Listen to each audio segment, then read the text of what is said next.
So what is aniconic art? So if you remember from our Byzantine discussion, we already discussed the idea of icons and then iconoclasm. And I touched on aniconism in that discussion as well. Aniconism is the belief that you shouldn't show figural or literal representation. For Muslims, they believe that it goes against God's principles.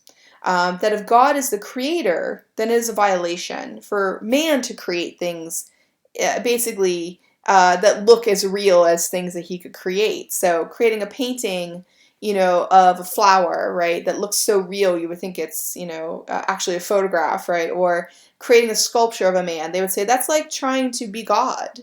So for Muslims, they believe very strongly in this idea of not making graven images and not taking the role of God. And so they've turned to aniconism and away from the figural and the literal. I always think this actually opens up kind of an interesting space in the artistic discussion because I think a lot of the times in art, people strive after, how do you create something as real as possible? How do you create verisimilitude? And I think for Muslims, they have to now operate differently, where they have to think a lot about abstraction and design. You'll note the things that they really focus on are things like color, abstraction, geometry, pattern, and you'll even see things like calligraphy, because again, calligraphy is their highest art form. But none of these things actually shows a literal figural image. So again, this is the basis of aniconism in contrast to the iconic. And it is laced throughout their art. Sometimes you see people who try to break the rules, who want to show people or show animals, and they'll do it in like almost a cartoonish, stylized way. But I would say for like very conservative Muslims, they would say, no, no, no. Like you're trying to bend the rules, but you shouldn't, right? So they would still probably reject that and think that was naughty, right, on that artist's part. So aniconism, it really helps guide them artistically in their endeavors. So I wanted to show you a number of different objects in the Islamic tradition. You'll notice we're going to jump around a lot to different places because to me, talking about Islam in one lecture, I'm really trying to show you the variety of artistic creation. I'm trying to show you things from all over that map that we started from. I'm trying to show you things from Spain. I'm trying to show you things from the Middle East. So you'll notice there's a lot of variety of locations. So when I'm talking about Islam, I'm not really talking about it from one cultural place. I'm talking about it as a whole.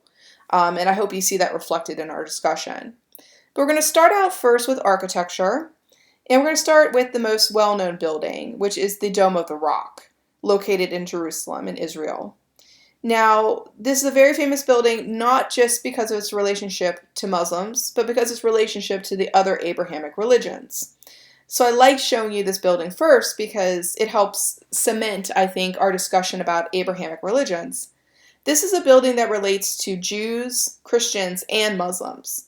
It has a special story that connects to each of those groups, all linked to the rock that is present here. And I'll show you the rock in a second, but there is a rock here, right? And it does link up to these stories. So starting with the Jews, their story is that the rock was part of the original foundation of the Temple of Solomon. And this is thought to be the first Jewish temple, the Temple of Solomon. If you go back and go look at Rome, we did not discuss this piece, but the Arch of Titus, so if you did your project, let's say in the Roman Forum, and you talked about Titus, right? Sometimes I give that as a project. Then you might be like, oh, hey, yeah, the Arch of Titus. But you can look up Rome, right, and look at the Arch of Titus, and it's all about the sacking of the Temple of Solomon. So again, just a little bit of an artistic connection there you might want to look up on your own time. But Jews felt that the rock here was linked to the original Temple of Solomon that was destroyed by the Romans. Christians believe it is the location where Abraham was asked to sacrifice his son Isaac to prove his worthiness to God, right? His ability to follow God's directives without question. Of course, we know in the story that his hand was stayed, right? He didn't actually have to sacrifice Isaac. But that's what Christians think happened at this rock, is that Abraham was asked to sacrifice Isaac. Finally, for Muslims, they believe it is where Muhammad's night flight took place. What is the night flight? So I'd mentioned that Muhammad was like a trading guy. He was just sort of an everyday guy. So it said that he questioned his place. Why was he the prophet, right? Why was he the mouthpiece of God?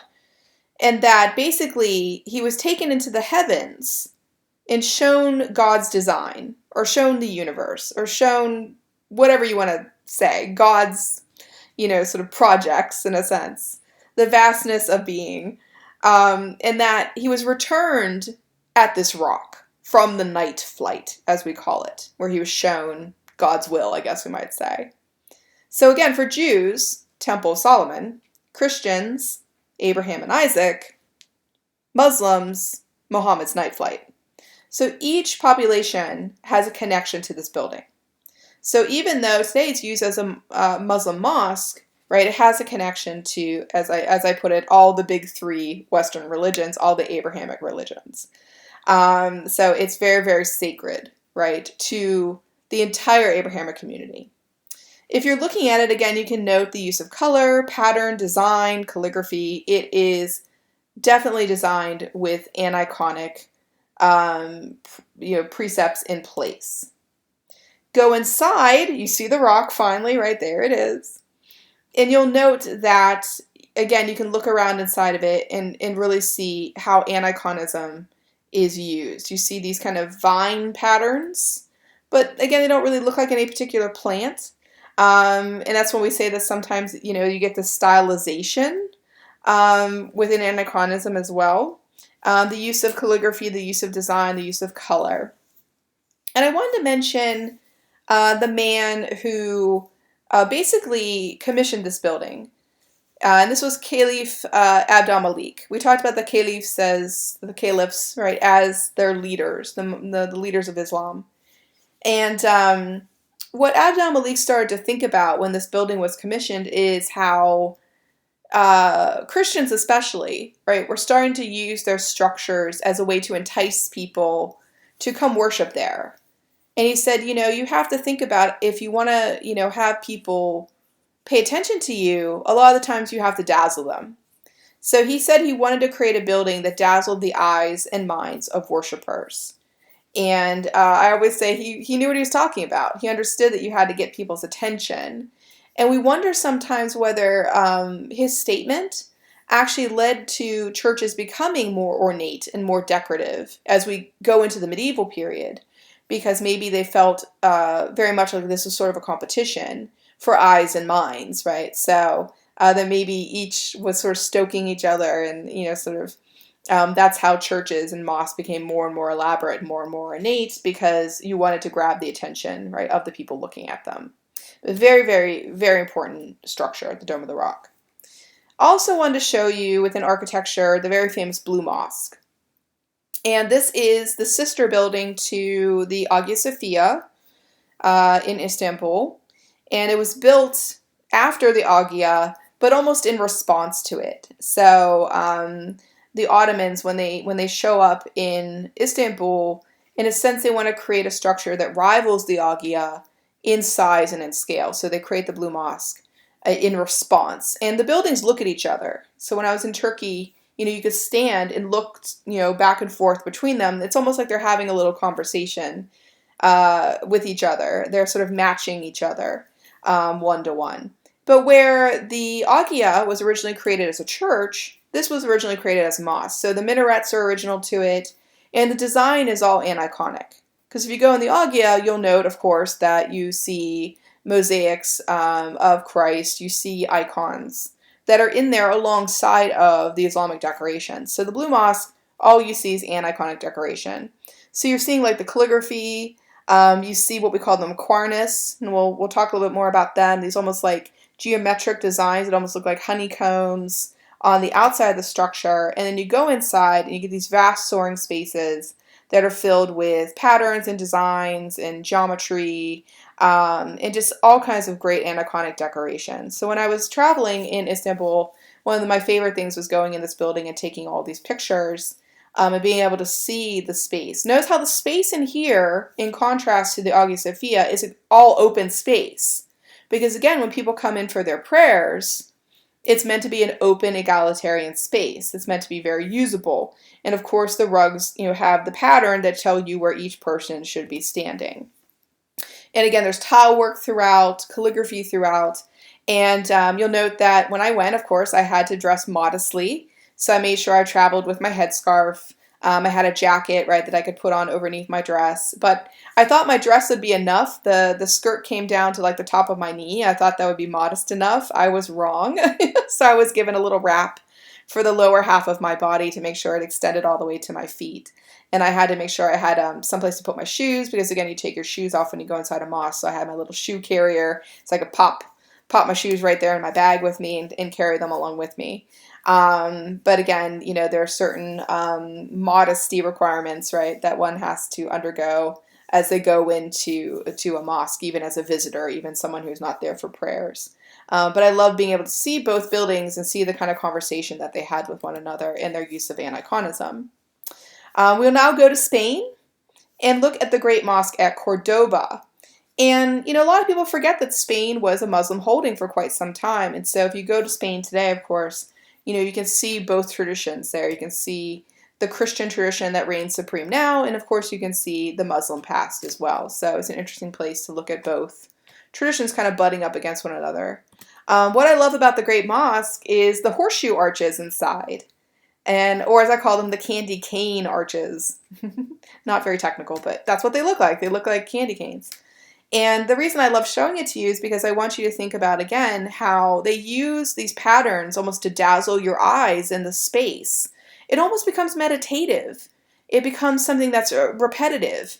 And so in a sense, I always think of like Muslim prayer as being almost like a kind of meditation, almost like, hypnotizing in a way. I think of Christian prayers as being kind of different. But they're asking you almost to kind of like zone out and kind of go to a different place, by looking at these patterns and these designs. It's a very different way to think about how do you connect with God. And then I love how the use of the columns, again, make the space separated where you can't make this part of the space better than that part of the space, or that's the front or that's the back. All the space is occupied in a sense and becomes the same. So I always think you can kind of see the principles of mosque design by looking at the elements of the horseshoe arches and the columns throughout this space. Here's the mihrab inside the Cordoba Mosque. So, again, what points Mecca? And, of course, you can see the aniconism by looking at the photo. And just like kind of a tile of all kinds of different things inside the Cordoba Mosque. And again, just thinking about the use of aniconism through the use of the vegetal designs, the calligraphy, the patterns, and all that great use of abstraction. Final place I want to show you is the Alhambra Palace. I'm sorry, not the final one. But I want to show you the Alhambra Palace in Spain as well. And this is a palace, so this is where the rulers were living, so a little bit different than the mosques that we've been looking at. And the reason I show you the Alhambra is I wanted you to be thinking about a different space besides a mosque, but seeing how the design elements look very much the same. And I love the Lion Court, because you get to see how, if they're going to show you a living thing, how they try to get away with it. And you'll notice it's to stylize it. It's to make it look kind of cartoonish. So they would walk this kind of fine line, right, between realism and aniconism, or iconism and aniconism. As I mentioned before, for strict Muslims, they would have been like, that's kind of cheating, you shouldn't. But we all know people love to push rules. It's just a part of human nature. In the middle, you have a fountain, and then the water kind of disperses and moves out, you'll notice, to the four corners. So many people think this was a way of referencing paradise, right, the palatial, the afterlife, right, in kind of a veiled type of way. Because again, the Muslim paradise was said to be like an oasis filled with water and growing things. That's kind of how they thought of heaven, as an oasis in a sense. At the palace, you can also see this famous Macornis dome. And I showed you this on the outside of the Blue Mosque as well. The Macornises, they almost look like these stalactite, like cave-like forms. And the reason I show it to you is because where a Christian would put like an image up there, an icon of some kind, right? Probably Christ looking down at you. Notice for Muslims, what they do is almost create this kind of like beehive effect that can be read in so many different ways. So again, it's much more about the abstraction, and it allows each viewer to kind of make their own decision. But it always sort of references back to the natural world. So you're always kind of thinking about God's hand. Because to me, it can be read as like a beehive. It can be read as like, a stalactites inside a cave. It can be read as like waves crashing on the ocean. It can be read as like stars in the sky. There's so many different ways you can read it, but I always think it almost comes back to a natural place each time, something that deals with nature. So it's like a very interesting way of suggesting God without really showing him and having to use imagery. It allows each person, I think, to have their own frame of mind about how they think about God. So it's a much more abstract way of thinking about it. And again, a tile kind of showing you different things inside the Alhambra. I love the kind of ceramic tile work you see in these places. So colorful and brilliant and bright. And then I love these carved, calligraphy elements that you see throughout. And that's really kind of a very elevated workmanship, but again, in a different type of way that you'd see a Christian creating something, let's say. This is the final building I wanted to show you, which is the Great Mosque. And this is located in Isfahan, Iran. Very, very famous structure, really known for its tile work, this beautiful blue tile work on the outside, the ceramic tile work that stands up to the heat and the light, right, in this desert place. And if you're looking at this building, hopefully the first thing you notice are the Makarnas as you're coming into the mosque, as well as the calligraphy, and again, the brilliance of the designs that instantly kind of grab your attention. And then you go inside and you can see the mihrab. I've already shown you this mihrab, so here it is again. It has that same kind of blue tile work. And I love this piece because it has three kind of different designs. It has calligraphy, and then it has almost like a vegetal kind of design on the middle part, and then something that almost looks like kaleidoscopic to me. Almost like you're looking into a kaleidoscope and kind of shifting the gears, or you're looking into a microscope. And the reason I like that section is I think that for Muslims, they always sort of focus on this idea of God is in the design. God is in the making of things. And they seem to kind of put science and God in the same basket. Where does science come from if it doesn't come from God? Where does math come from if it doesn't come from God? Muslims are very clear on that. If you go read Muslims talking about mathematics and science and, read their treatises from the 700s and the 800s AD, they're always talking about science is God and God is science. Math is God and God is math. So I always say, to me, it makes me think of like looking through a microscope all the way down to the smallest parts of God's creation and then back up again. It's the macro and the micro, right? Or vice versa. And so I think it reflects their worldview. And I think it's unfortunate that sometimes people look at this kind of decoration and they see it really simplistically, and they sometimes don't see it as that larger conversation about the large and the small and the things that can be hidden, right, inside of abstraction in a sense. They see it, as being very limited in a way. Finally, I wanted to show you some textiles and rug work, because if you really look at Islamic art, because of the aniconic prescriptions, you'll notice there really is more of a focus on what I call utilitarian objects or everyday objects, right? Things that are made for everyday usage. There's a lot of pottery and ceramics, and of course there's a lot of textile making and rug making. Rug making makes perfect sense because, they had five times daily prayer, and you needed a prayer rug because you don't pray on the dirty ground. So these objects are part of their daily lives. But if you go look at the art we've been talking about really up till now, a lot of it was about display. It wasn't about, utilitarian use. So for me, looking at Muslim art is kind of a shift to looking at more everyday kind of, normalized objects. And the textile pieces, we talk about how they probably were used in a very practical way to wrap objects for trade along the caravan routes.